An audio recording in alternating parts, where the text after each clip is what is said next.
Bonjour et bienvenue sur ma chaîne. Cette fois-ci, nous allons aborder un sujet de sécurité informatique.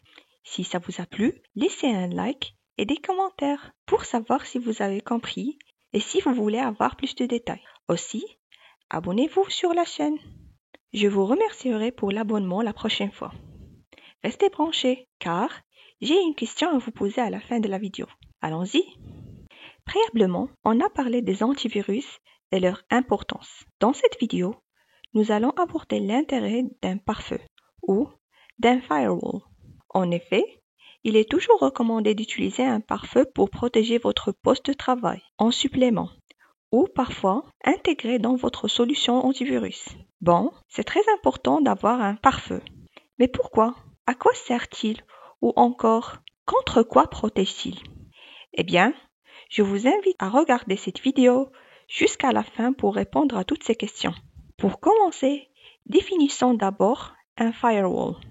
Le firewall est une brique logicielle dont le rôle est de filtrer pour affiner le trafic entrant et sortant sur le réseau. Il peut s'agir d'un logiciel ou matériel ou même plus d'un service basé sur le cloud.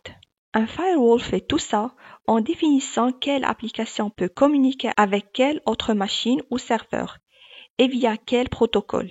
Afin de comprendre comment un pare-feu fonctionne, il est nécessaire de comprendre globalement comment des machines ou, plus précisément, des applications installées sur des machines différentes peuvent communiquer. Souvent, une application utilise un protocole qu'on appelle protocole de transport sur un canal de communication virtuel nommé port. Par exemple, un navigateur web qui voudra parler avec un serveur web utilisera le port 80 pour envoyer des requêtes au serveur. Un firewall va s'intéresser à ces canaux de communication par rapport au sens de la communication, de l'intérieur vers l'extérieur ou inversement. Et selon le numéro de port utilisé, la communication sera autorisée ou non. Voyons l'exemple suivant. Un pare-feu installé est lancé sur notre poste client. Toutes les communications vers l'extérieur avant de sortir vont être examinées par le firewall. Plus précisément, le firewall va examiner le sens de la communication et les ports. Pour cet exemple, on s'intéresse au port de destination. Le firewall va prendre en considération sa configuration pour décider si le port doit être bloqué, en sortie ou autorisé. Si la communication est autorisée, les données seront envoyées à la machine concernée, sur laquelle une application attend qu'on lui communique via le port de communication autorisé en sortie par notre firewall. De la même manière, si un poste souhaite communiquer avec notre poste de travail sur un port précis, il faut que le firewall autorise les connexions entrantes concernant ce port précis. Un pare-feu permettra alors de bloquer toute tentative d'intrusion sur la machine, notamment ce qui concerne les connexions d'un pirate à un éventuel trojan, qui sera installé sur la machine. Un firewall servira aussi pour identifier les services, les applications qui fonctionnent en réseau sur la machine, comme par exemple le service partage du fichier. On pourra donc finalement interdire ou autoriser des listes de machines à accéder à certaines applications de notre poste de travail via ce pare-feu. Cependant, chaque bonne chose peut avoir des limites. Et le firewall aussi en a quelques limites. Les pare-feux sont capables de bloquer les communications sortantes en utilisant des canaux de communication qui ne sont pas habituellement utilisés par les applications connues. On peut donc bloquer toutes les communications entrantes par rapport au port sur lequel écoute un trojan installé sur un poste. Mais surtout, on va bloquer les communications de trojan dans le sens intérieur vers l'extérieur. C'est-à-dire, en sortie vers la destination, qui est le pirate qui attend la connexion sur le serveur de contrôle.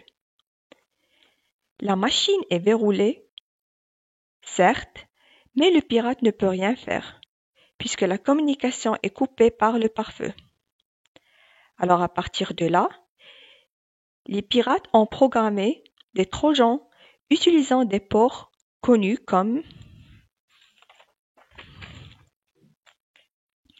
légitimes.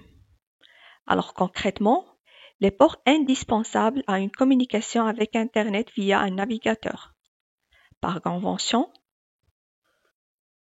le port 80 et 443.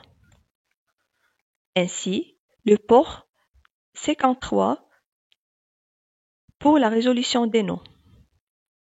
Et donc à partir de là, un simple blocage par port n'est pas efficace, puisqu'on ne peut pas bloquer ces fameux ports 80, 443 et 53.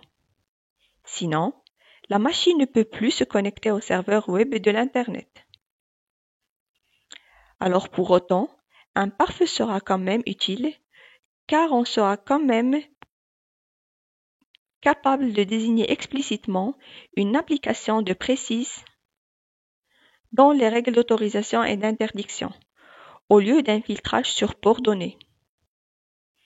C'est pour cela qu'activiez le pare-feu dans votre réseau ou votre machine, sachant que la majorité des systèmes d'exploitation intègrent un pare-feu. Mais faites attention, car par défaut, un pare-feu bloquera toute communication. Donc, s'il est mal configuré, vous pouvez isoler totalement la machine du réseau, donc d'Internet.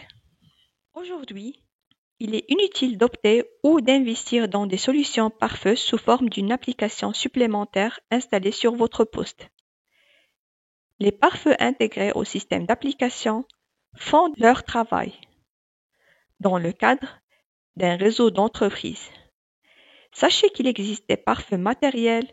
Leur but est de gérer de façon centralisée les communications entrantes et sortantes à l'échelle réseau complet de la société.